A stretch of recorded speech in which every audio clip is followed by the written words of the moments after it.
Friends, welcome into the Eric Zane Show podcast. It's a daily show where I discuss news, nonsense, and my personal adventures from right here in the Impact Power Sports Studio.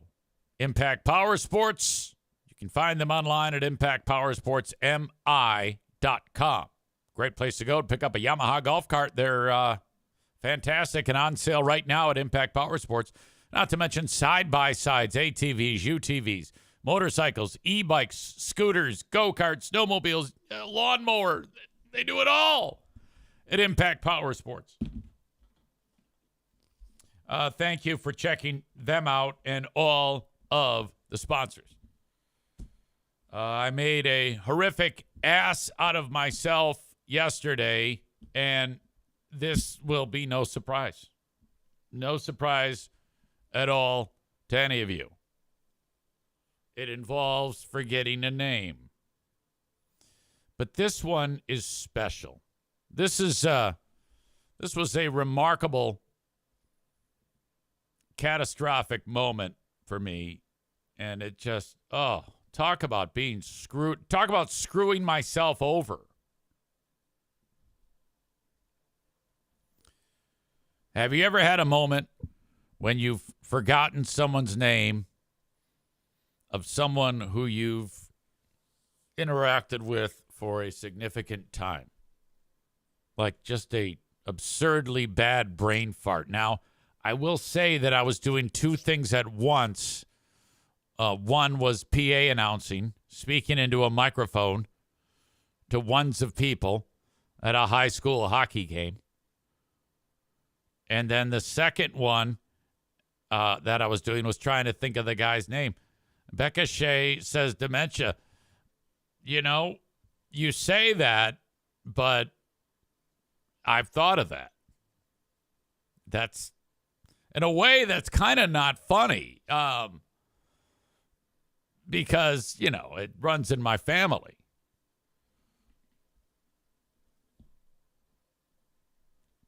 But anyway, that's kind of popped into my brain a few times that I might be my dad in due time. Anyway, I'm talking into the microphone and I'm introducing. I said, welcome to Griff's Georgetown, the home of a high school hockey.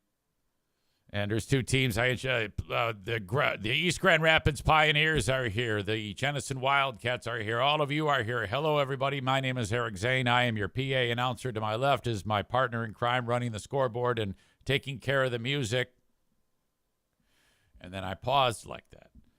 Now, I've known this guy, Walt, since I started doing Griffin's hockey.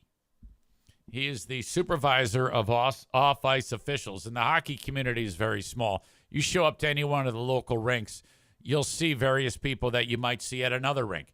I see him all the time at Van Andel, and he also is a local ref, and he, might work for the various rinks, running the clock, shit like that. Rink rat. To my left, and then I'm like, what the fuck is his name? What is his name? And there's a pause of about 5 seconds. And then the officials, the refs, turn around. They're on the ice, on their skates. Game's getting ready to start. Getting ready to do the introductions. All I got to do is introduce Walt. I'm Eric Zane. I'm your PA announcer. To my left is... Players are getting ready for the introductions. I've led it up to my left is... And when I was saying is, I realized it's left my brain. This is the equivalent of somebody you see 4 times a week, every week, for 20 years, and you forget their names. That's exactly what happened. But I'm committed to it. I'm talking on the microphone. I am your PA announcer, Eric Zane, doing great.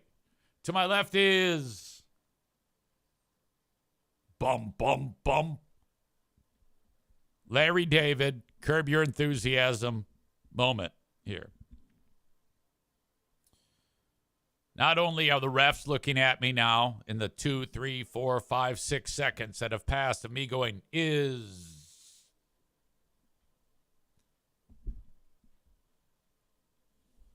I look at Walt, and he's looking at me like this. And that's a look of someone who's like, it sounds like you've forgotten my name. Now, here's the problem. This microphone is super sensitive. So even though I move it away from me like that, the crowd hears me say, what's your name? What's your name? And he goes, and the crowd hears, Walt. And I go, Clark. Yes. I go, Walt Clark is here. Then this is the equivalent of, fumbling the ball and then trying to pick it up and then fumbling it again. It's a nightmare. Now, I'm getting a positive reaction from the chat. There's a lot of comments like laughy emojis and shit like that, and at the time, I was so disgusted with myself. This is proof positive that if I have that, I'm so disgusted with myself, I will never speak of this. There's no reason to ever tell this moment because it's so goddamn embarrassing. I am not going to speak of this on the show. And truth be told, I was going to either start with one thing that I'm going to talk about or this story right here. So I'm so glad I started with this story because it seems like the jokes are landing. They're not really jokes. It's just what happened. Actually, I'm just telling you what happened. And that look on his face, that shocked that I had forgotten his fucking name. And, all right, ladies and gentlemen, please stand, remove your hats. For those that are active or retired military, you can keep your hats on while doing the military salute. Here's the national anthem. Walt hits a button. Music starts playing. I go, Walt, that was a brain fart. I don't know what to say. That was so bad. Now, the good thing is, he goes, what? He might be a couple bricks short of a full load, too. He goes, what? What are you talking about? I go, what do you mean, what am I talking about? It's 15 seconds ago. I forgot your name. And on the mic, I forgot your name. He goes, oh, yeah. It's like it didn't even resonate with him. Yeah, that was bad. Really, really bad.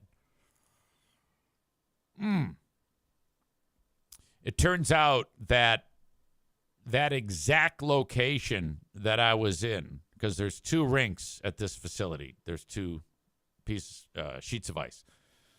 And this one that I was at was the exact same place when my oldest daughter, Jacqueline, was about 10. And she wanted to sing the national anthem at the start of, my son's hockey game. And I go, well, do you know the words? She goes, yeah. And she did. She did know the words. But she sang it. And, to me, it was great because it's my daughter. And I'm sure it was fine. It's a kid. It's a 10-year-old kid. You got to have somebody singing. If a 10-year-old is going to sing who's not polished at the anthem, the local hockey game between the 2 Pee-wee teams is the perfect place to do it. You got to start small. So she sang the anthem. But a short time after that, Logan Belgraf told her it sucked. And Logan's a year or 2 older than Jacqueline. And he had a crush on her. He always had a crush on her. He's married now. He's about Jim's age. Played on Jim's hockey team in later years. He wasn't playing this game. He was walking around the rink. And he told her it sucked. And she kicked him right in the dick. And So he ran to his dad, God rest his soul, Brian. And, Dad, Jackie kicked me in the balls. And he's one of these dads who always said, well, what did you do? And then, like, he lied, nothing. And then he, like, got pissed off because he knew that Logan was lying to him. He goes, tell me what you did or else I'm going to kick you. He goes, I told Jackie she sucked. He goes, well, I'm glad she kicked. He was an old school dad. That's all. He goes, well, I'm glad she did it. You know, nowadays, the mom or the dad would go up to the child and punch the child like Jackie in the face. Jackie's has no stranger to rink stories. Red Bull Brain Chris says at that age, that was his way of saying that he liked her. Maureen says, good for her. Logan's a fucktard for saying that. This takes me back to New Jersey. I've told this story rarely, but my God, we had an encounter at a hockey rink with a Jersey mom. And, you know, you hear about the reputation of people from Jersey. And this is who they were talking about. I have more than one example of this. We are at the rink skating, the local rink in some community in Jersey. Forget the name of it. Tom's River, maybe. And, doing our thing, skating. And I noticed Jacqueline is gone. I'm curious, by the way, how many of you have heard this story? Because this goes way back when I told this story. Does this sound familiar to any of you? Please let me know. And so it's Jim, Jack, Mom, Dad, and baby Madison. You know, this is pre-DS case. This is about 2000. This is the either like November, December 2002, January, February 2003.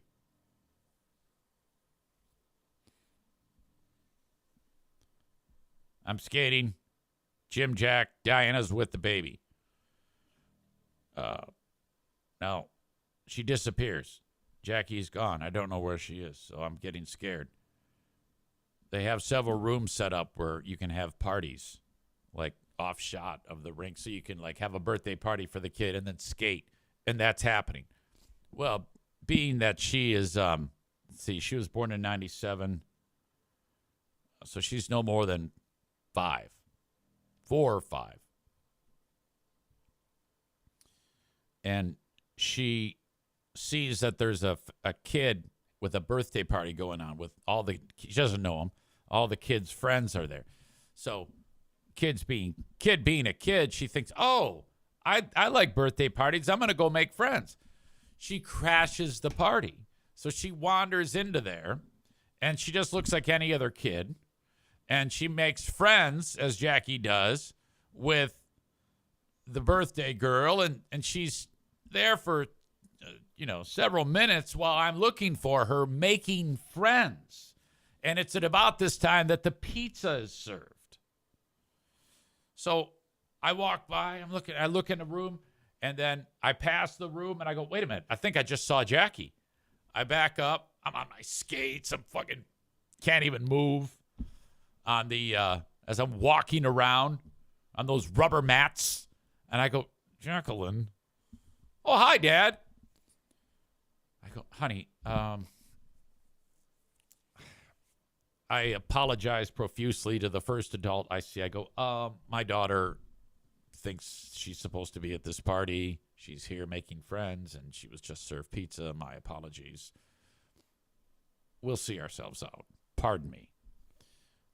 That's it, right? That's where this story ends. It does not end that way. I guess the word traveled fast amongst the moms there, and somehow it got, I don't know why, but the mother of this kid who's celebrating the birthday, she comes after me. This is several minutes have passed. And I'm now on the ice, whatever, holding Jackie's hand. And this mom skates up. She goes, "Do you always do that?" I go, "What's up?" And she goes, "Do you always have your child go in there and get free food and do like a party? Is this something that you do? You think that's funny? You think that's an appropriate thing to do for a child's birthday party?" I go, No, I didn't do that. She found the party, made friends, and next thing you know, I found her and I got her out of there as quickly as possible. Was not having it. No matter what I said, she wanted to fight. She came there to pick a fight. My words bounce off her. Patrick says he remembers this story now. So it's very quickly now. I am now done trying to be diplomatic about this. So then I told her to fuck off. And she said, "Fuck off. You fuck off." I go, "No, you fuck off, bitch." And we're going. It's like, Ty Domi, Bob Probert. We finally separate. The husband comes out and it's like, let's go. When the husband, if I'm calling her a bitch and he doesn't bat an eye and he just wants her out of there, he's on my side, but he's got a duty to somehow not take my side. I mean, he wants to kick her in the match. Tyler says, always feels good when you can launch a well-deserved bitch. So this all is happening. And then I said to Diana, I go, "You got any money?" And she goes, "What?" I go, "You have any money?" She goes, I got a few dollars. I go, "Give me a couple dollars." She gives me the money, and I crumple them up in a ball. And we're walking out, and I throw it at her. And the money hits this bitch. And right away, the husband should be beating my ass here, but he didn't do shit. And she follows me out, and there's people trying to pull her back. That chick wants to fight. I want to fight. Pooh Bear's trying to separate me from her. Her husband's it was incredible. This spilled outside into the parking lot. Oh, my God. One of the most fantastic moments ever. God, it was another story, too, that was on my brain about Jackie and another rink. God, I forget what it was. I was going to tell it. It popped into my brain while I was telling this one. As we do this, it appears that Twitch is misbehaving. So if you are enjoying the show on Twitch and the video has done the spinning wheel of death, I'm going to need you to confirm or deny what is happening. If you could give me an update. And as a rule, always update me. Please do. It appears to be coming back now. I know there's something wrong with it because it says that there's 55 people viewing, which is absurd. There's no way that that's actually accurate. It must be like quadrupling. That's what it's doing. There was probably like 12. And then because it's weird, that's what's happening. So I wanted to start with that story about this absolute sheer terror moment and embarrassment with Walt at the rink. And then we parlayed that into a great story of Jacqueline kicking ass with Logan. And then Jacqueline in Jersey. There was another Jersey woman story that I want to tell you. Not everybody in Jersey is like this, by the way. I personally loved my time in Jersey. Pooh Bear, not so much. We had a neighbor across the street in this community of Jackson, New Jersey. who I think she was also mentally, I think she was mentally ill. But you're talking about a 28, 29, 30-year-old woman who, oh my God, she would stay in the house and just have a goddamn conniption over everything that happened in the neighborhood. And one of the things that she got pissed off about was Jacqueline in the street did sidewalk chalk. She did like a hopscotch thing or put some pictures, drew some pictures, whatever, in the street. This lady got so goddamn pissed off about sidewalk chalk in the street, and I responded by giving her the finger. Fuck you. I was made to be in Jersey. Okay? That's a fantastic place to be in. That's why I'm able to kick so much ass here, is people in West Michigan are not nearly as aggressive as Jersey people. Jersey people can't handle me. So when it comes to like how I do with people here, I have to really, it's actually quite good that as I've gotten older, I've mellowed out quite a bit. Because if you had 30-something-year-old EZ in West Michigan, that's a problem. Becca Shea says you grew up near Detroit, so yeah, you can handle it. 100%. Tyler says you should have drawn an outline of your hand giving the finger on the sidewalk. But then there was the other neighbor next door to this lady, and I'll never forget it. It was a 100 and plus degree day in Jersey, and this lady had a pool, and I actually had the nerve to say, hey, can the kids swim?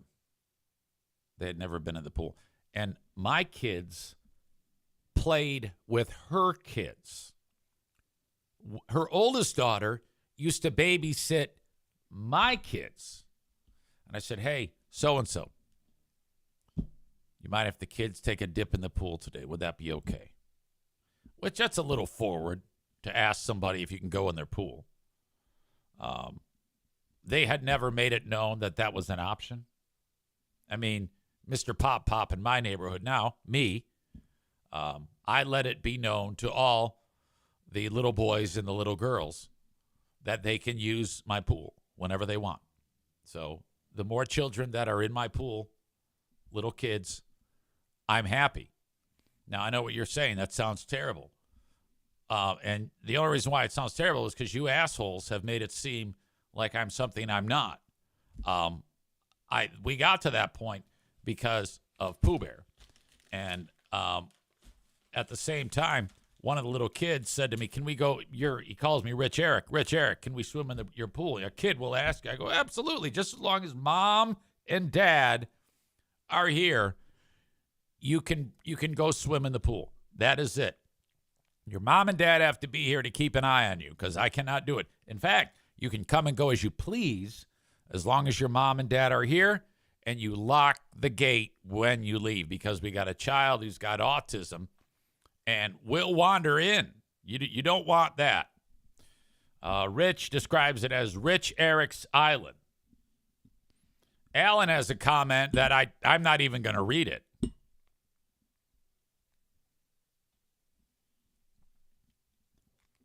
This lady's response when I said, hey, do you mind if the kids jump in the pool? She goes, oh, fuck no. And I go, and that gives you no wiggle room. I mean, if you don't want the kids in your pool, if you don't want to establish that type of relationship, I actually can appreciate that. You got to go big. And she did. Oh, it wasn't a no. It wasn't a hell no. It was a fuck no. Oh, fuck no. And the thing about it is, it was at the bus stop when it happened. I would walk to the corner, pick up the kids, and her kids get off the bus. My kids get off the bus. She walks across the street. I take Jim and Jack home, or Jim in this case. No, I take it back. It was Jim and Jack because it was she had started kindergarten. But to actually, there's kids everywhere. Oh, fuck no. I'm like, Jesus Christ, she kicked my ass. I go, okay. That same bus stop a year prior. This is easy in New Jersey war stories time, apparently. I'm driving around and I get a phone call from the school principal of Holman Elementary School in Jackson, New Jersey. I pick it up. Yes, this is so-and-so, so-and-so. Have you talked to your wife? No. Your son is missing. What? Immediately, my phone. I'm like, uh-oh. It's Diane on the other line. What? Huh? What's going on? I can't find Jim. Jim's missing. He's gone. He didn't get off the bus. He's gone forever. Oh, my God. So I'm like, what the fuck? What a phone call to get. Your child is missing. Principal of the school. We have video that shows Jim getting on the bus. He may have gotten off at a wrong stop. We don't know. We cannot locate him right now. He was found, but for 1 hour in time, he was missing. We didn't know where the fuck he was. Imagine that nightmare. The bus driver knows this. He's been radioed. Did you see Jim Zaitunian? No. Everybody's freaking. All the teachers are canvassing all the stops. All the parents are running around. That lady across the street. I don't want to help. Fuck him. The bus driver takes the bus back to where they keep all the buses. And he does a thing every time to make sure that the kids haven't left anything behind. And he was walking through the bus, and there's Jim. He goes, Jim? Yeah. Jim's so little. First of all, the bus driver couldn't see him until he was like right next to the seat. He's so little that he couldn't see out the window his bus stop.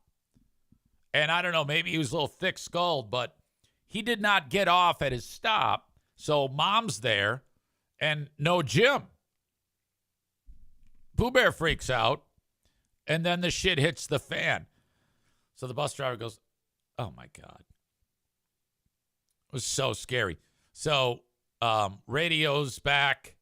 Phone call goes out to Pooh Bear. She goes back and gets him.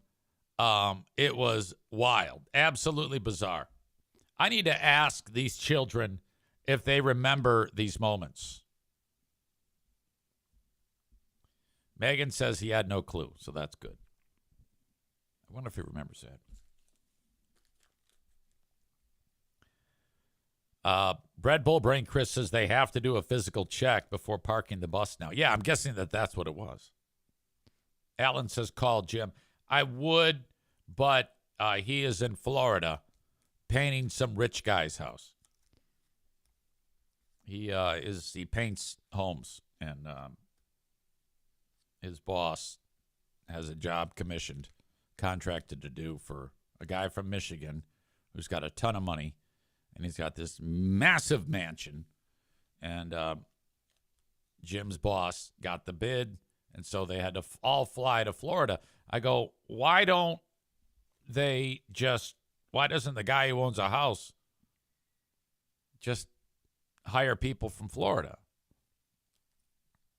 Now, according to Jim, he says that there is a real issue with quality, according to what the homeowner has said when it comes to that type of work. And he knows this guy Doyle that owns a painting company. So he trusts Doyle to do a good job. That's what's happening.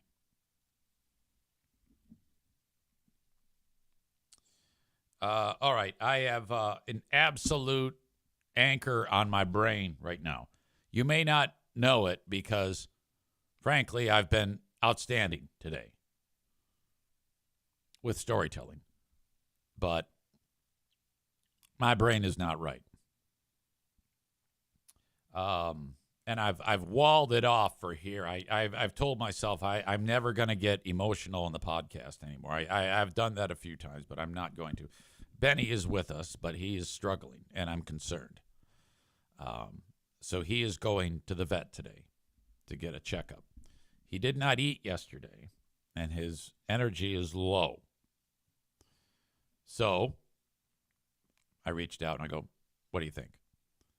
Yeah, you better bring him in. You want to have a look. But stop giving him the, what do they call the drugs when you have a UTI? Antibiotics. Stop giving him the antibiotics because that can affect the appetite. Okay, stop doing that. He's not moving that great. Yeah, I think he's got to go potty. I'm not sure. I mean, when he was eating, all he was eating was chicken. So I don't know if it was just the amount of protein. That's all he had, really, was protein sources of food for a couple of days. I'm wondering if that has affected him. Or is this something that is so much more, bad? So, Bruce has an appointment, too. So I'm taking 2 dogs to the vet. Bruce for routine, big vet type of appointment. Benny is going to be, they're going to assess him, and I don't know how this works.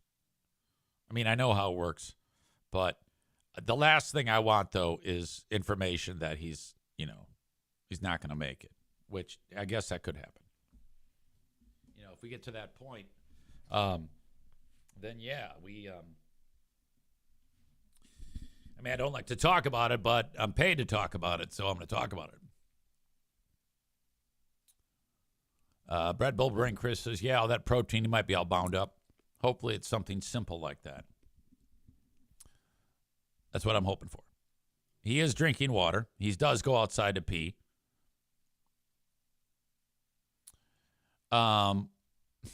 Megan says, we can pay you to not talk about it. No, I actually like talking about it. I think it's important. I mean, and frankly, I have gotten this far, 56 years, by, this is what I do. Lots of protein and antibiotics will get you constipated, and I'll throw that out there. Say, so what do you think about this? Is this a possibility? But right now he's comfortable. He just hasn't eaten a day and a half. So that's not great. We'll get to the bottom of it. I did, though, reach out to everybody. I reached out to every family member in this little organization that we have called the Easy Show Podcast Family. And that would be Jim, Jack, Maddie. Actually, I reached out to Jim's wife, my daughter-in-law, Aubrey. Talked to her. She's a good sounding board for this. But yeah, I kind of said this could happen. So, and I said this is what could be the case where if I go there and it's terrible news, he then comes home and then we just simply say goodbye and then the next step, which I've gotten in I take a great pride if we do get to that point of how this works, I always hold my dogs. So the disaster was with fucking Daisy. That was a rough one because she was struggling and I took the dog to the vet because she was doing so poorly. And then it happened very suddenly to her. And then while she was there, her heart stopped. Oh my God, it was terrible. So quickly, Jackie rushed over. They were able to revive her. But then, did I say Darla? I meant Daisy. Daisy went to the Rainbow Bridge that way. That was awful. I've been through it a lot. There's been a lot of ups and downs throughout the years with a number of pets. But that's what I signed up for. That's what, and I'm the guy for the job. It's just that idea when you have that gut feeling, and then I'm trying to not listen to it right now, I'm trying to say, like, dismiss it and say, no, it's wrong. You're gonna be wrong, and the dog's gonna be fine. But it's screaming at me. Hell, I had that feeling with Lucy. You don't know Lucy. I don't think so. You got to be a real long-time listener to remember Lucy. Lucy was the one that when she died at home, I went to pick her up, and she growled because the air in her lungs moved through, and she'd been dead for like an hour. And I moved her. Like, what the fuck? But so Lucy died at home. Daisy died at the vet. Cat Fencer and or Kitty, he had different names. Buddy Bobcat Face. Yeah, all those. I was there for all those. And it's just a fiasco. It's just painful, man. And when it comes to this vet, I've seen it so many times where I show up like to get the dog treated, whatever dog treated, and there's someone in the parking lot and it's going down. You can see somebody in the parking lot. There's something bad. You can tell something bad is happening. Then you go in and the candle's lit. If the candle's lit, it's fucked up. That means somebody is in the Rainbow Bridge room, you know? Maureen says, I blubber like an idiot every time, but you must be there for them. Thank you, Maureen. I appreciate that. David remembers the story about Lucy. Megan says, what did you say when Lucy gave you an after-death scare? I fucking yelled. What the? Then I laughed. Alan says, I hate those fucking candles, dude. Every time I walk in, I look at the candle, see if it's lit. I go, oh, thank God it's not lit. Or, oh, God, it's lit.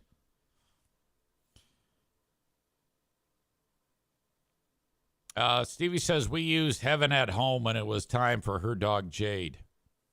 Yeah. God damn it. All right, so that's on my brain today. I'm trying. I really am. What the hell was I going to say? I'm kind of like, my brain is now kind of cooked, going in like several directions. All right. See if I can focus here. Let's move on to some more uplifting news. Savannah Guthrie's still looking for her mom. This is unbelievable. What the hell has happened here? This is the moment. Savannah Guthrie, this is her brother and her sister. And I think they're talking to kidnappers? They're speaking directly to kidnappers?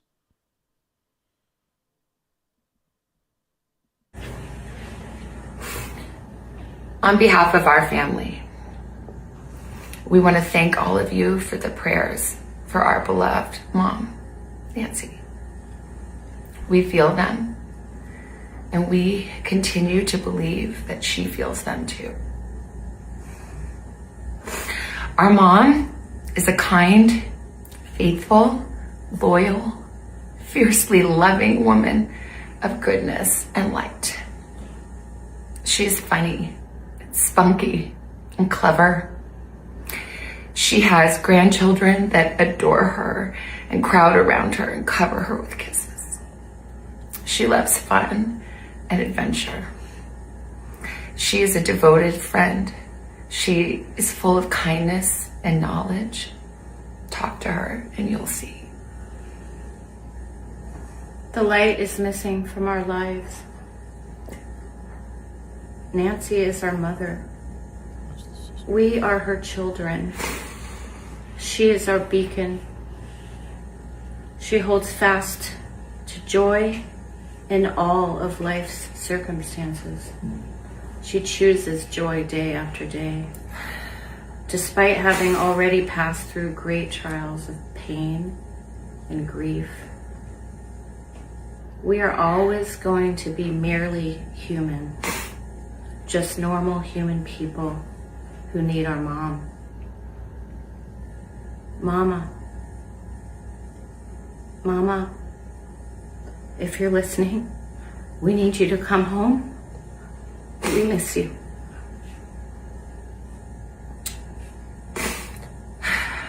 Our mom is our heart and our home. She is 84 years old. Her health, her heart is fragile. She lives in constant pain. She is without any medicine. She needs it to survive. She needs it not to suffer. We too have heard the reports about a ransom letter in the media. As a family, we are doing everything that we can. We are ready to talk. However, we live in a world where voices and images are easily manipulated. Yeah, We need to know, that's a good point. without a doubt, that she is alive and that you have her. We want to hear from you, and we are ready to listen. Please reach out to us. Mommy, if you are hearing this, you are a strong woman. You are God's precious daughter, Nancy. We believe and know that even in this valley, He is with you. Everyone is looking for you, Mommy, everywhere.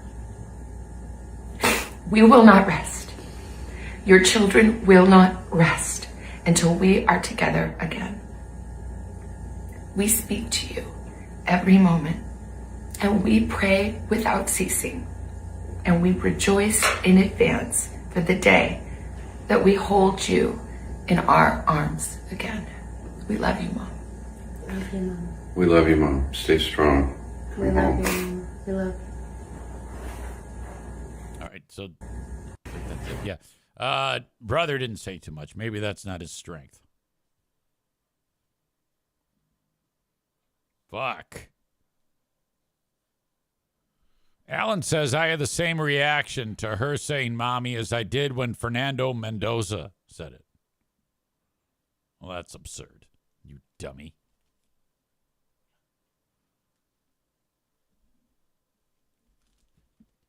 Where the hell are my glasses? Shit.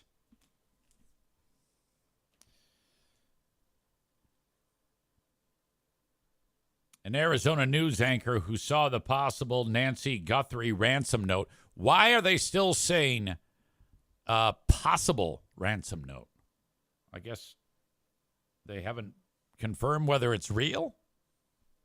I don't know. She said it came in via email, and it was clear after a couple of sentences that it might not be a hoax.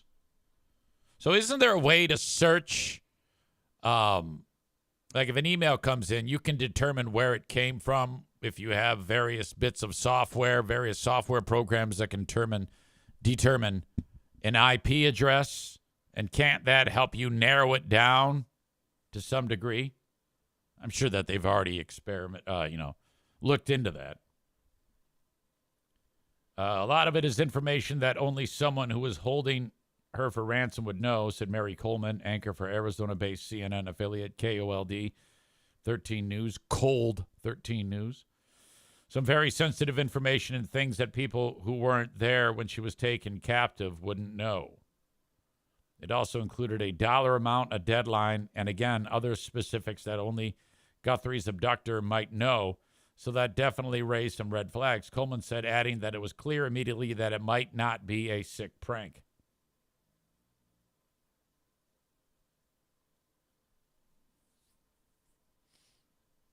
So I think it's interesting that they're saying, yeah, we're ready to talk, reach out. Well, didn't they already?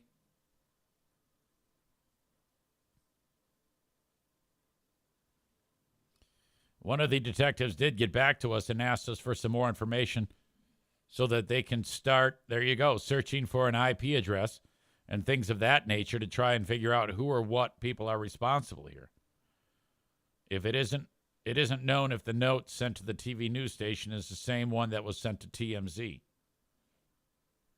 That one, sent on Tuesday, reportedly asked for millions of dollars worth of Bitcoin for Nancy's safe return.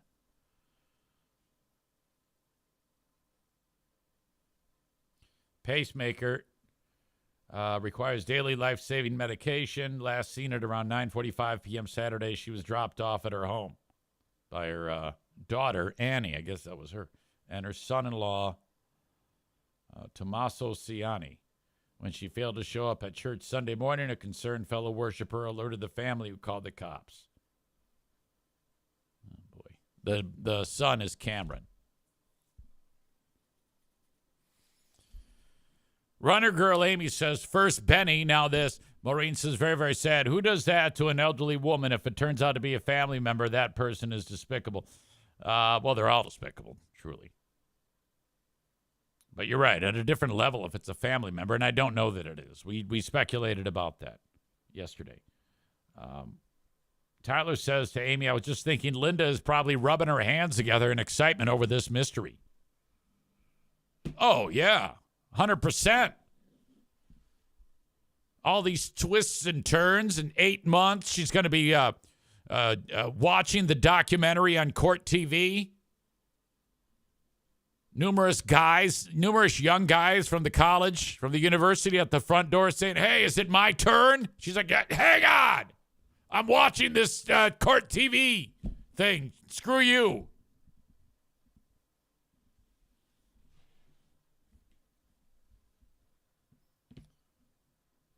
Tyler says plane ride booked to take selfies outside of her house. Oh, yeah.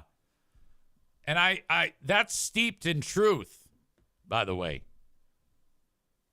Linda sent me photographs of when she went to the home that Nicole Brown was murdered in, or outside of, and she set up a tripod with a camera and was taking pictures of herself smiling in front of the house, pools of blood, not even dry yet, police tape everywhere. She's waving at the camera.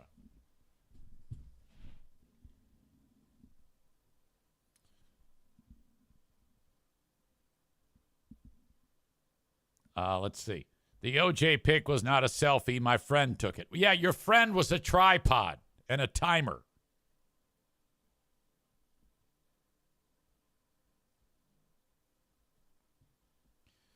All right, that whole thing is just an absolute disaster. Bread Bowl Brain Chris said she had dinner at the last place Nicole ate. Yeah, she went to Mezzaluna.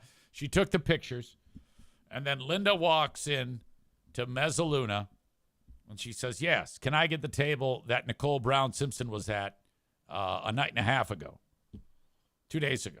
I would like to sit there. And then they come back, and she's sniffing the seat. She's actually sniffing the seat that Nicole Brown Simpson sat in for that meal. Awful. She made the waiter at Mezzaluna dress up like Ronald Goldman. Was that his name, Ron? Yeah, Ron. Not only that, she ordered the same meal that Nicole said. Now, that's Linda's own sister saying that.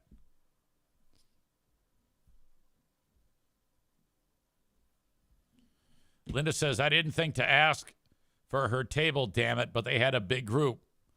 There were two of us. Linda joins us from the road because lately she decided to take a trek on the same route from the murder scene in Idaho to the home of Brian Koberger. So she's turn by turn following the exact route that Brian Koberger took after he committed that crime when he killed like half of the university. Didn't he go through dorm to dorm and kill everybody or something like that? Linda loved that story. That was her favorite thing. A murder lover, Linda, says, I'm not telling you any more of my escapades to Maureen. I got pictures she sent me pictures of some row house in like Boston. And I'm like, what is this? And what was the name of that documentary you made me watch that nobody watched? Who killed Ronald Wu, or who killed Jimmy Chu? Who killed Jimmy Chu? Jimmy Chu got killed in some house. She goes to where the guy got killed and took pictures of it. What was the guy's name again? Robert Wone. Okay, Robert Wone. I thought it was Jimmy Choo. The Robert Wone murder house in D.C.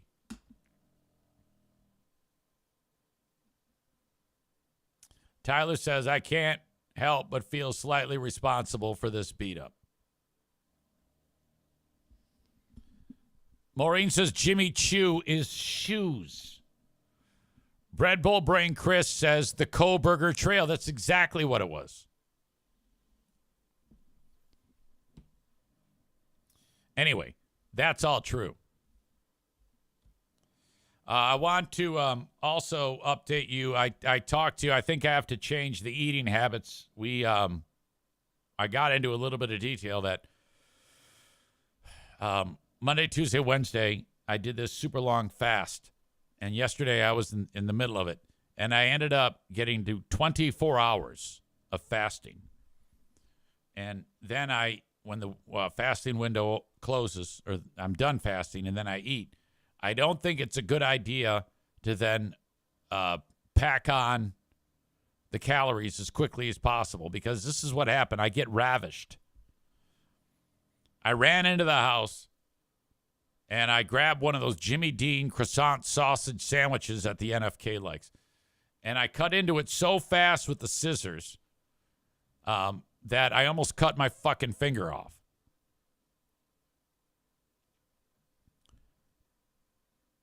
Nuked it, ate it. Not even close to being done. Inside of the fridge, you know those types of Olive Garden breadsticks? We've got those. I heated 3 of them up in the microwave. They were perfect. Gone. I knocked down 3 of those. Please tell me you iced down a bowl of fucking Frosted Flakes too, says Chris. Okay, Jimmy Dean sausage, croissant, egg, cheese sandwich. 3 Olive Garden breadsticks within 90 seconds.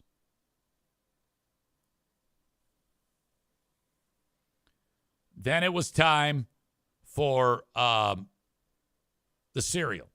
3 bowls of Honey Nut Cheerios.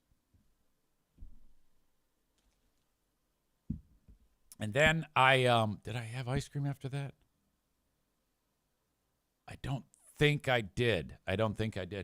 But nevertheless. And Tyler says, surely those massive spikes in blood sugar are totally fine. Yeah, and the reason why I'm bringing this up is because today my body paid me back.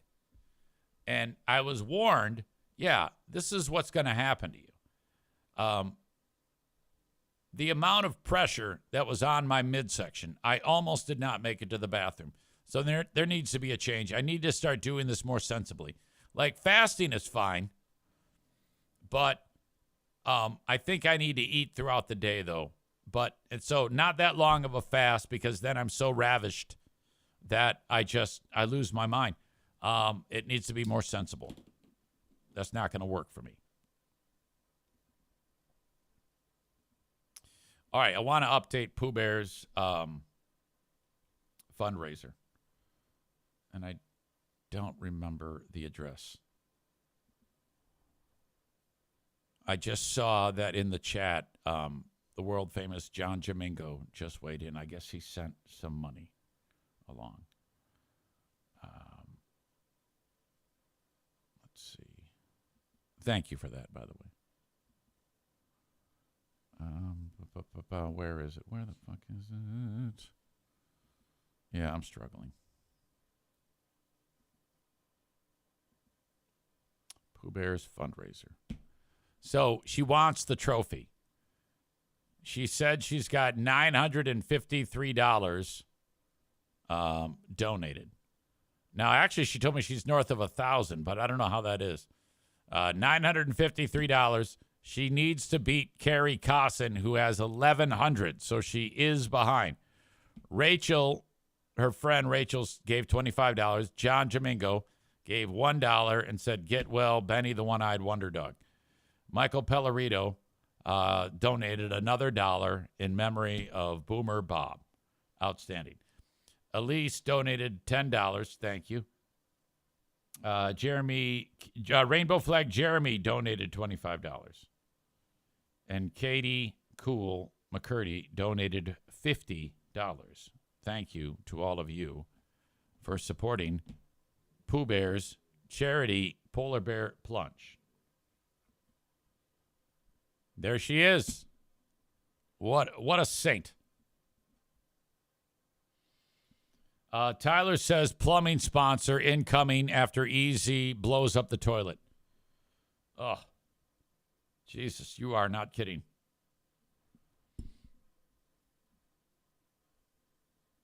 All right. So that's what's up right now. If you feel so inclined, I will post the link in the Twitch stream. And yeah, because she said she wants a trophy. And it's all for a great cause. Special Olympics. Awesome.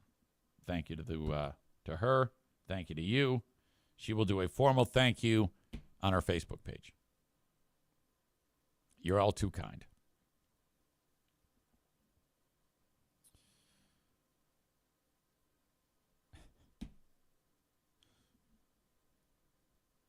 Let's see. There was a bus driver who gave a bunch of kids. Okay, this is local. Bus driver gave candy away to the kids, like Christmas time, Halloween. The bus driver would say, hey, if you want a bag of candy, you can take a bag of candy. The kids get a bag of candy. And then they would open up the bag, and there'd be candy in there. And then she would write notes like, Jesus loves you. And the school fired her because she wrote, Jesus loves you, and put it in the bag. And so now she's suing for religious discrimination. Now, on its face, I don't think that that's going to work. I think that because I don't think you can bring. Isn't this like part of that prayer in school thing? That's not allowed. You're not allowed to say prayers in school, or else you get suspended. So basically, you can go to school and you can beat up some chick walking down the hall, and that's okay. But if you say I love baby Jesus in the school, or Jesus loves you, you are going to get fired or suspended. I think that that's what we're dealing with, and I think that that's important. If you do that, I mean, as much as I love Jesus, I think that if you do say, I love baby Jesus, that you should be fired. Because I don't want anything to get in the way of teaching the kids, okay? We got to focus on the important things. And because if you say, I love baby Jesus, or Jesus loves you, you then have to say that all these other, that's going to be a real logistic nightmare if they get on the bus. Here's your candy with its Jesus message. This is candy with Buddha message. This is for my Jewish students. And here's for the Muslims. Hindus are over here. So you got all these different bags. That's the only way you can do this. Or just don't put the message in there. I don't know, maybe just say it. Hey, Jesus loves you. But that you can probably get in trouble too, because the student is probably going to shoot video of you saying Jesus loves you. And then they're going to post it to TikTok, and it's going to go viral, and you're going to get canceled for saying Jesus loves you. Because that's cancelable. If you say Jesus loves you very much and try to, he was the Prince of Peace and he loves you, have a blessed day, fired. You're on TikTok, 800 million people watch it. You're probably going to end up unaliving yourself because of your hateful message of saying that Jesus loves you. That's what's happening here. You can say prayers in school. The school can't make you. You can say prayers in school. The school can't make you say a prayer. Yeah, I don't know. Who knows? Yeah, maybe. But so she got fired. The bus driver got fired, and now she's suing. I think if I'm the school, Whatever. Have you ever done this where somebody does something and you kind of act like you didn't see it? I think we need to get back to that. Where if something happens and you just, oh, fuck, I don't want to deal with this. I'm just going to pretend I didn't see it. And nobody will know. If no one noticed that you saw it, you need to do that. Like I've got this scenario going on right now with one of my 8 million jobs. In one of my 8 million jobs, in one of those jobs, there is a supervisor who just got in big trouble. Not so much like legal trouble, and I guess not even so much as work trouble, but just trouble. Now, I am aware of the trouble, but I'm going to act like I don't know it exists. So when I see this person, I'm going to be like, hey, how you doing? What's going on? Good to see ya. You doing okay? All right, see you later. Fuck that. I'm not getting involved. This is the first time that I have done this. Typically, I dive in.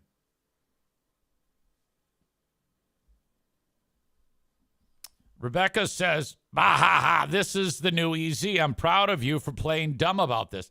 And a lot of you, especially the folks on Twitch, know what is going on. I alluded to it yesterday, but I didn't really tell you specifically. I won't do it because, again, live for another day.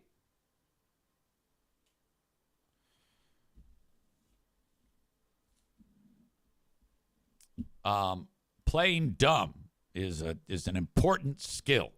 So I will absolutely be doing that. And I think that if you have the opportunity to let that happen, let it happen. Play dumb. You don't know what happened. It's going to make for better moments in time. And I know I heard from several people that said, what are you alluding to? And I actually directed them to what I was alluding to. You can find it. You just got to look hard enough. You'll figure it out. The puzzle pieces will fit on their own. But I know for a fact that there are people behind the scenes who are paying attention to what I am doing so that to see if I'm addressing this or not. And fuck that. I'm not doing it. I'm not touching it. For once, I'm staying away from any type of drama.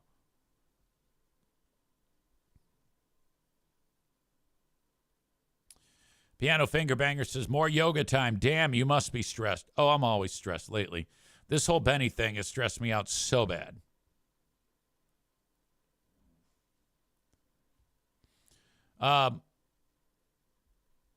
New Becca is here. We haven't talked to New Becca since the first time she was here a couple of weeks ago. By the way, I did not respond to that very nice email that you sent me, and I'm glad to see you here because seeing you here reminds me I need to respond to it. You sent a fantastically detailed email about who she is, and she's one of our now 3 members of the audience with the same name on Twitch.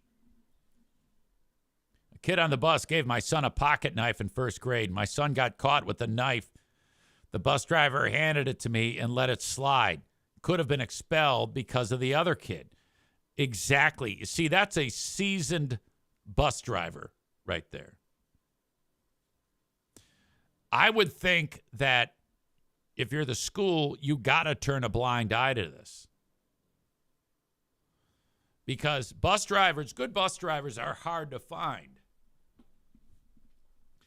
And let's be honest here. They put up with so much shit. I mean, nobody wants that job.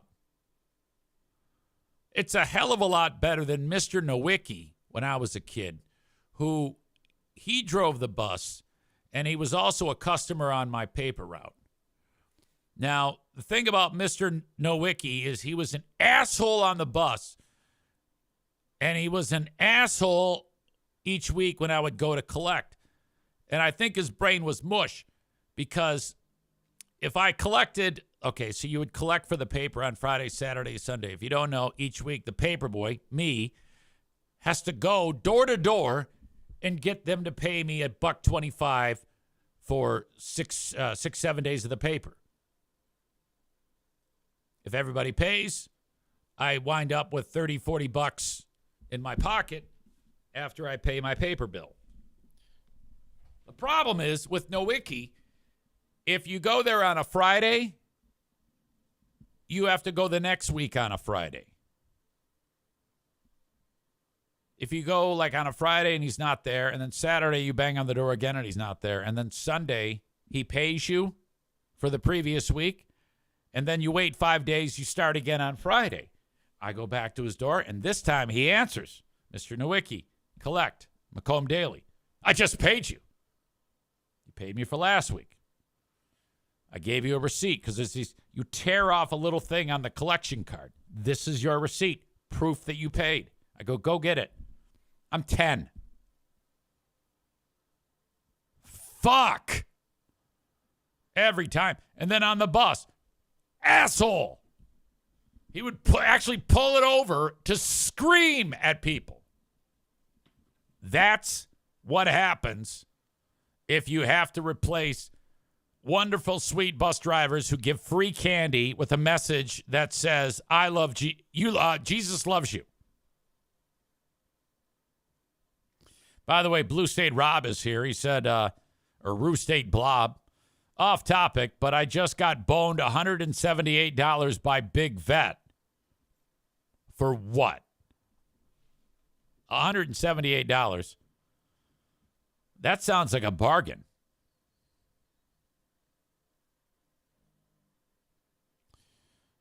All right, anyway, this chick, hey, get your free candy. Jesus loves you. A former Matawan bus driver is suing the school district, alleging that she was wrongfully terminated after passing out holiday candy bags to students on her bus.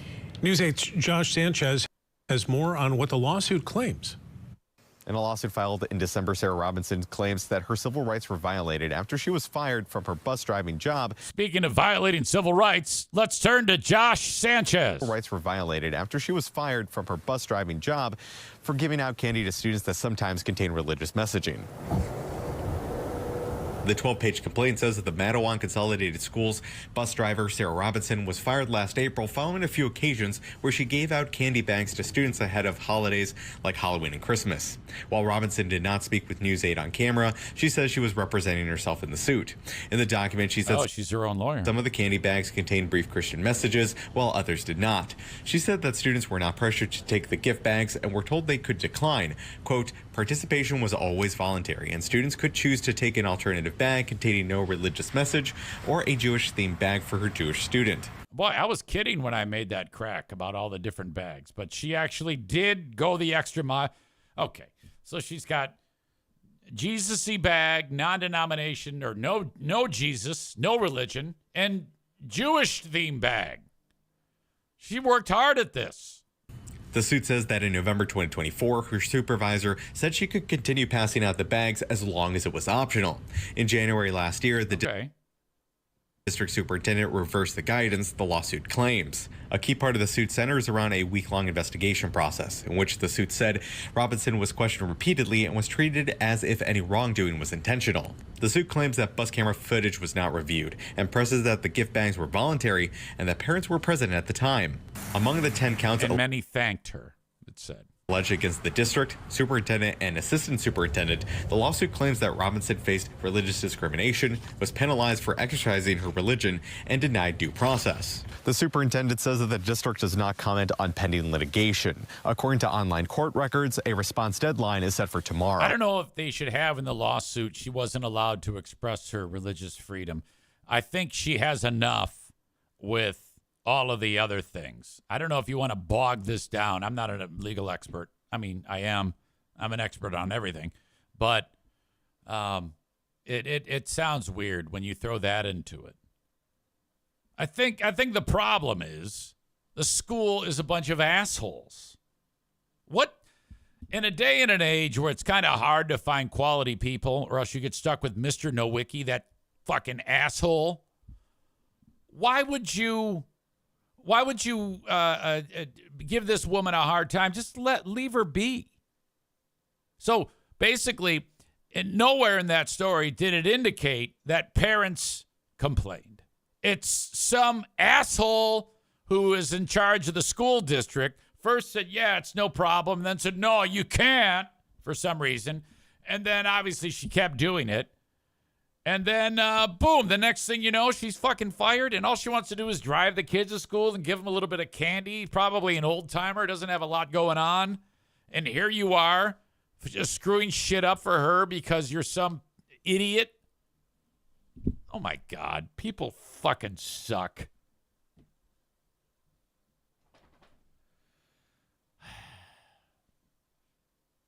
Rob says, follow-up visit for spine exam. Puppy is happier than if I gave him steak. Tyler says chump change compared to EZ's vet bills. Oh, yeah, I'm probably on the hook for another 1,000 plus today.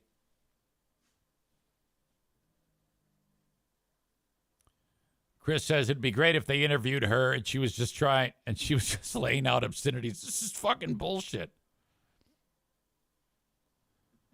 Rebecca says, I was under the impression that as long as it wasn't mandatory and that things were options for other religions, no religion, then it was okay. I'm on the teacher's side with this one. You mean the bus driver?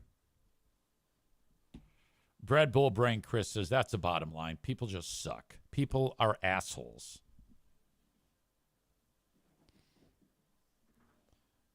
Maureen says, I just remembered the wonderful bus drivers we had as kids. Mr. Schmidt and Mrs. McCrum. Lovely. Mrs. McCrum? Her name's Mrs. McCrum.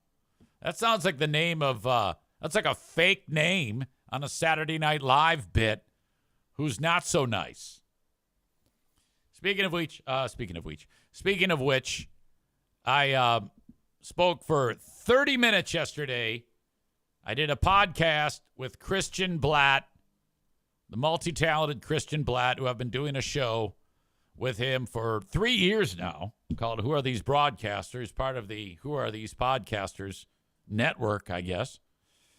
And Christian called in a favor to a close friend of his, happens to be Dennis Miller. The Dennis Miller. And we recorded alternate programming for the Super Bowl in case you aren't interested in Bad Bunny, in case you aren't interested in the all white people only show with Kid Rock, stand by. Kid Rock, Lee Greenwood, Ted Nugent, and anybody else who's fucking nuts. You can watch EZ and Christian Blatt talk to Dennis Miller. So we recorded that yesterday. And he is exactly as I remember him. He's so remarkably smart, and just the actual words that he uses. He's using words that I have barely heard in the English language during just a general discussion about whatever it is that we're talking about. And it was really a sight to behold. If you want to watch this, it is at halftime of the Super Bowl. You head over to the Who Are These Podcasts YouTube channel, and it will start playing right at the start of the halftime show. He revealed to me that there was and Christian, he was talking about how he had a bet for a crab dinner with Dana Carvey on who could write the most ridiculous sketch that A, was not funny, and B, artsy. Who could do the most most artsy sketch onto the airwaves on Saturday Night Live. Some of you may remember the sketch. It is with the characters Coco, Mishu, and LeBay. And it's fucking ridiculous. And there's nothing funny about Coco, Mishu, and LeBay.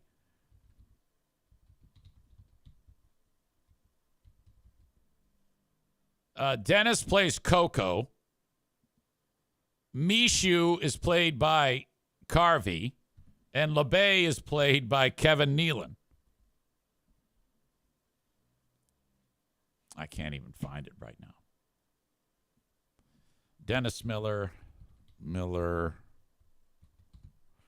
Coco, Mishu, SNL.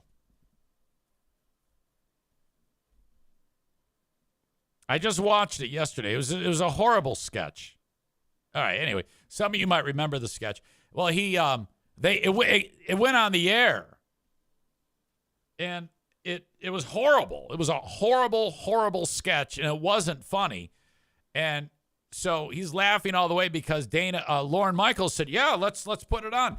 And so I watched it, and then I texted Christian afterwards. I go, "That wasn't funny at all." He goes, "I know. It's supposed to be that way." And so that's how the level that they were having fun amongst each other as to who could get the most ridiculous sketch that wasn't actually funny on the air. So they did it. He won the fucking crab dinner. And then I said to him, I go, "Yeah, I know, but doesn't Lorne have to approve the sketch?" He goes, "Yeah, that's what was so ridiculous about it." I go, "That's fucking nuts." Anyway, Dennis Miller is 72 years old, sounds the same, looks the same, and he did it from his house and joined us on the show. You can check it out during halftime of it. Blue State Rob is still talking about his vet bills. He says, "My vet bills are 5.52% of what EZ has paid. If the total is 10,000 GD, Eric is going to buy another Tesla for someone he knows." Yeah, I mean, honest to God, if I had, I could have paid off my car, Pooh Bear's car, with the amount of vet bills that I've had since October.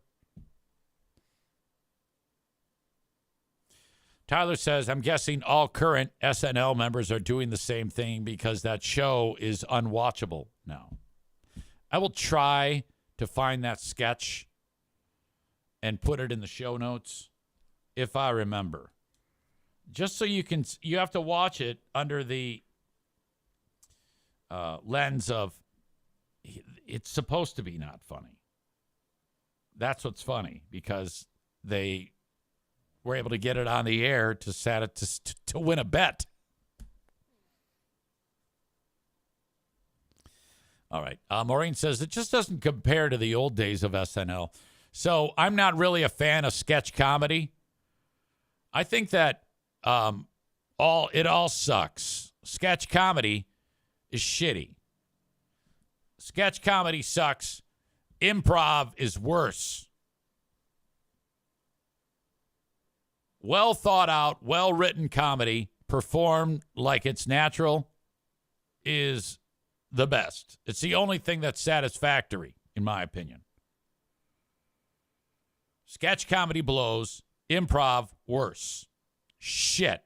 All of it.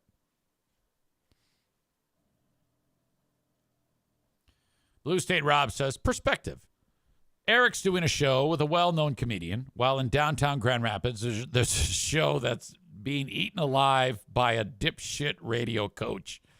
Yeah, I don't know if radio coach Tracy Johnson is still affiliated with that show. Radio coaches, and I have dealt with one radio coach. I forgot his name. But Greg loved the idea of a radio coach. What the fuck was his name? And I'm trying to think of it while I talk. That's why I sound like a fucking moron. I don't need his name. I don't even know why I need his name. Greg says, "We got to hire this coach." So you pay him like a lot of money. It's probably like $1,000 a month. And I knew it was bad. when, okay. Now, if you get hired to be a radio coach, it's very important for you. It's kind of like a fine line. You want to help the show succeed, but you also don't want to offend the coach or the people that are on the show so that they don't like you.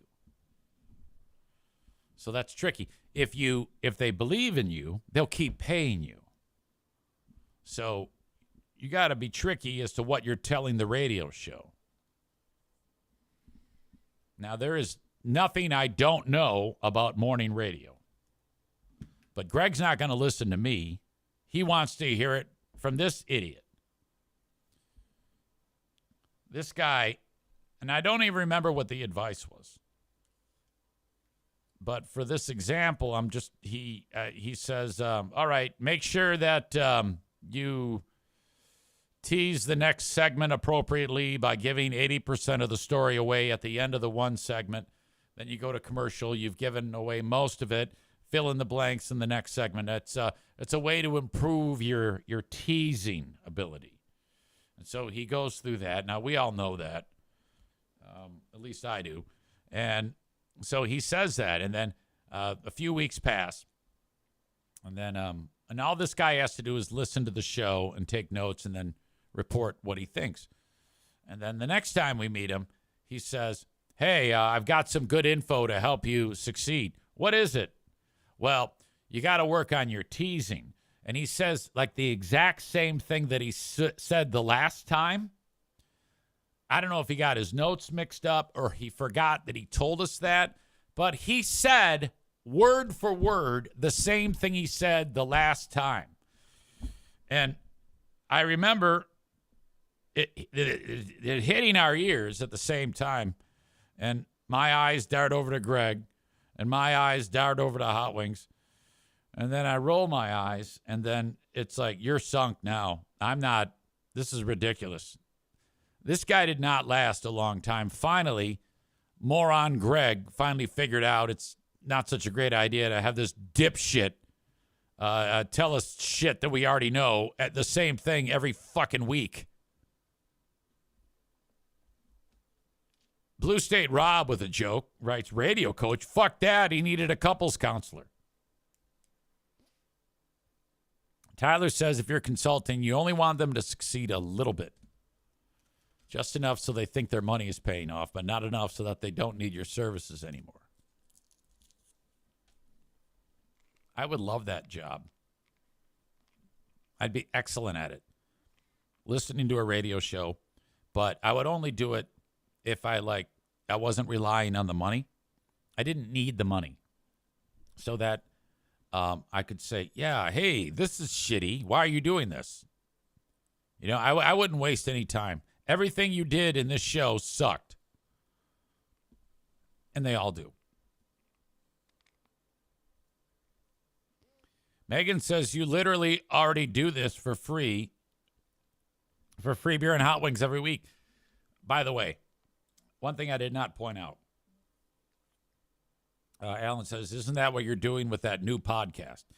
Yes and no. I don't know. I'm a little concerned with that. It's not growing as quickly as I thought it would. I'm a little worried about that setup. More on that later. It's still the jury is still out. Today is intended to be a Big Fraud Thursday. However, I informed Ben Glaze about this, that if things go south on the Benny front, it doesn't even have to be that he's, if that does happen to come to pass. I can't, there might just be a lot on my mind. So I will keep you informed. How does that sound? Today is a fluid day. There's a lot of moving parts.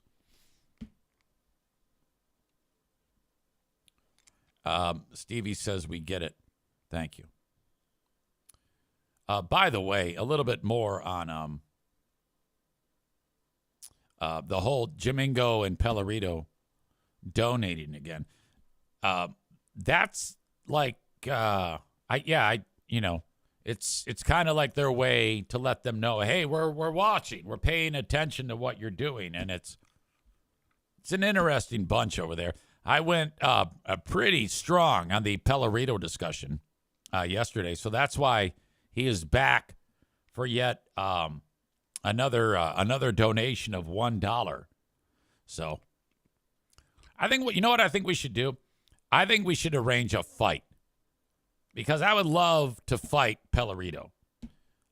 We can arrange celebrity boxing and I've said this before, we could have all of the Zaniacs, and I would punch the shit out of all of those people. I can fight Pellerito. I can fight Jamingo. I don't know if John's healthy enough to leave like the community he lives in. He's very, very ill. I would fight Andrea. I would fight all of these people.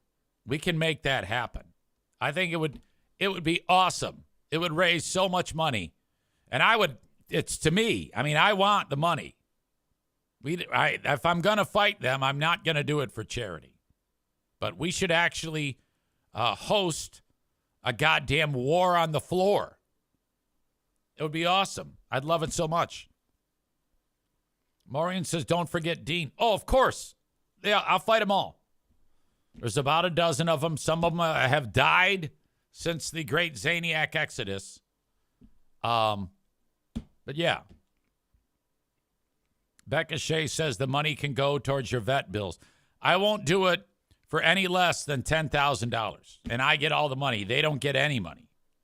Because I'm the draw. Nobody gives a shit who these people are. They only give a shit who I am.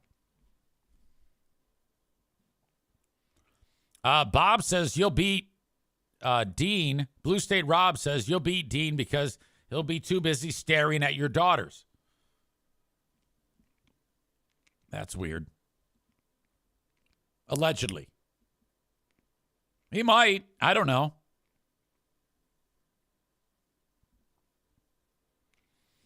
I haven't taken the right amount of time to point out my great sponsors. Today, I'd like to shout out Merchant Automotive in Zeeland, Michigan. They will repair your Duramax diesel truck with or without an Allison transmission. Take it there or call them and mention me, merchant-automotive.com. That is where you go. And you can shop online on their website. Look on it. They have a number of kits that you can purchase to help your DIY project on your truck. Merchant-automotive.com. They are in Zeeland, Michigan, just to the west of me here.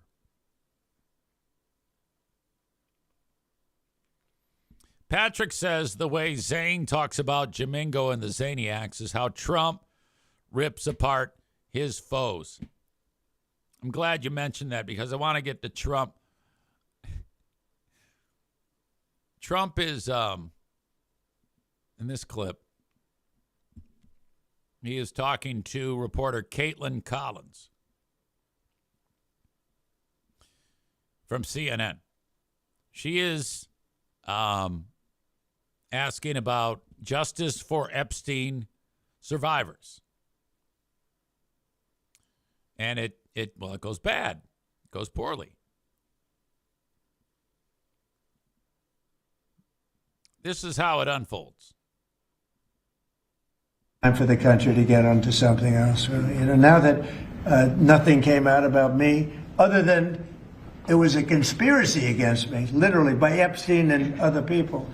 But I think it's time now for the country to maybe get onto something else. Well, what would you say to people like who feel like they haven't gotten healthcare, justice, Mr. President? something that people care about. Yeah, what did you say? Go ahead, What would you say to are the so survivors bad. who feel like they haven't gotten You are the justice? worst reporter. No wonder CNN has no ratings because of people like you.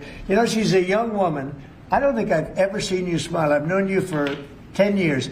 I don't think I've ever seen a smile in your face. You about survivors. You know why? You know why you're not She's like, I'm asking you about survivors. Why would I smile? smiling? Because you know you're not telling the truth. And you're a very dishonest organization, and they should be ashamed of you. Okay, go ahead. Survivors of a sexual abuse and health care. They should be ashamed of you. Okay, that's rough. And then he doesn't even answer the question. He just turns to somebody else.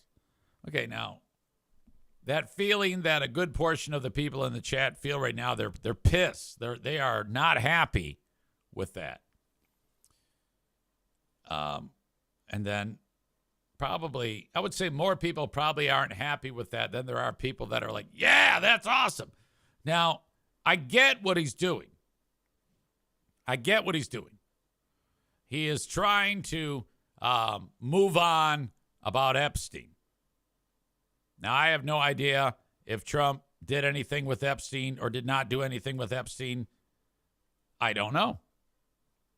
It's not clear at all. There is no smoking gun as of right now.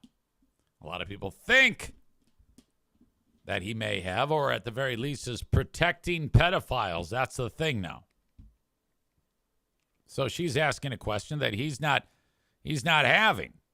Now, if it were me, I would just answer it. I would just say, well, okay, yeah, this is what I think about survivors, and then say something, whatever, kick that can down the road.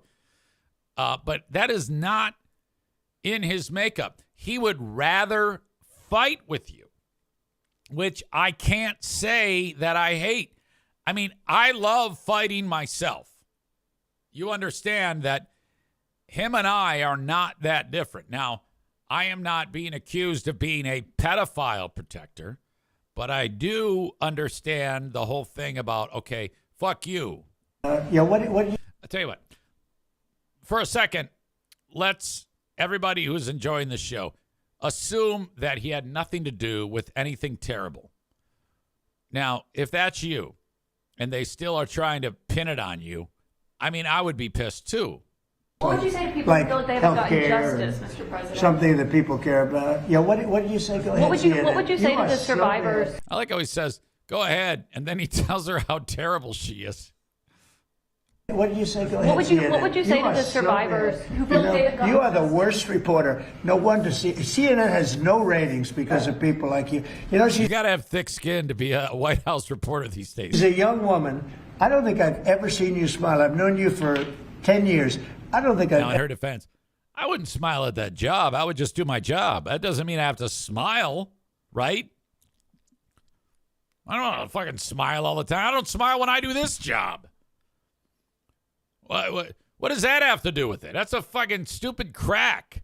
He was doing fine when he said, by the way, you're terrible. Never seen a smile in your face. You know why? You know why you're not smiling? Because you know you're not telling the truth, and you're very. You're not smiling because you know you're not telling the truth. Dishonest organization, and they should be ashamed of you. Okay, go ahead. Okay, he kind of makes that shit up as he goes along.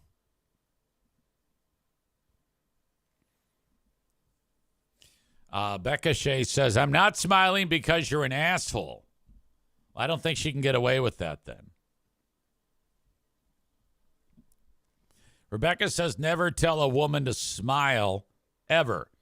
You know, I've heard that. I think there was one time I made the mistake of telling Stevie to smile, and I think I got in big trouble.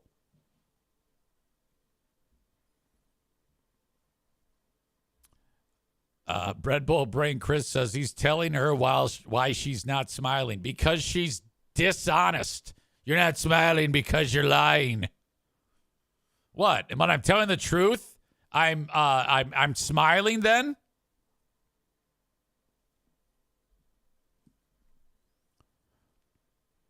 This continued because the next thing you know, where is it? God, I had it and then I lost it. Okay, this is J.D. Vance with Megyn Kelly. And they are talking about that moment with Caitlin Collins.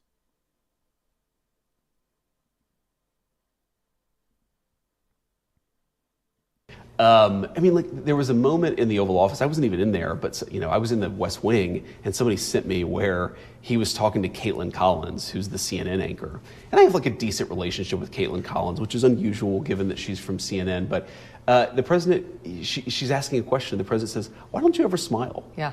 And it's actually, like, so perceptive even if you're asking a tough question, even if you take your job very seriously, like, why does it always have to be so antagonistic? Well, I laugh because I saw online everybody was calling him sexist for saying that. And I literally said the same thing about Caitlin Collins a year ago on my show. She never smiles. Every once in a while, you have to smile. Roger Ailes used to tell us that. Every once in a while, you can remember to smile, show the viewers that you have a heart. Have some fun. Yeah, well, she's the reporter. She's not like on camera. She's asking him questions. I don't know if I can get behind the idea of smiling considering the subject matter. This person writes, she was asking about child rape, but sure, have some fun. Ha ha! Hey, Mr. President. Hey, hey, what do you think about the survivors? You know, those kids who were raped. Ha ha ha ha! Yeah! I mean, come on now. Piano Finger Banger says LMAO. Oh, he's so perceptive. Yeah, whatever. I don't know. I think he's just he's always defensive. That's what that is. Murder Lover Linda says, didn't Roger Ailes sexually harass Megyn Kelly? I don't know. I don't know who that is. I've heard that name, but I couldn't tell you. I don't follow that. That's weird.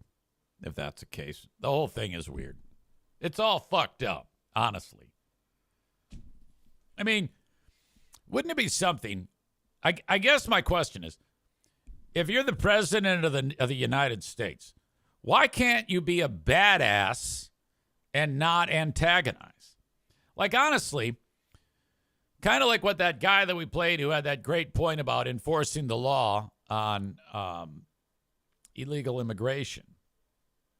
I don't necessarily have a problem with that, I guess. I mean, I get it. Why can't you just be strong to the point and not be a cocksucker? So, well, they were a cocksucker first to him. Okay, great. Let's see how far you can take this. If you just behave like a human being while you're doing what you intended to do, you can still do what you wanted to do, all right, and not be a cocksucker all the goddamn time. Why do you always have to be an asshole about it? I mean, take it from me, all right? That's why people tell me how fair I am and how not antagonizing that I am. Bread Bull Brain Chris says, because political parties have taught us you have to pick a side and go hard to that side. Well, that's stupid.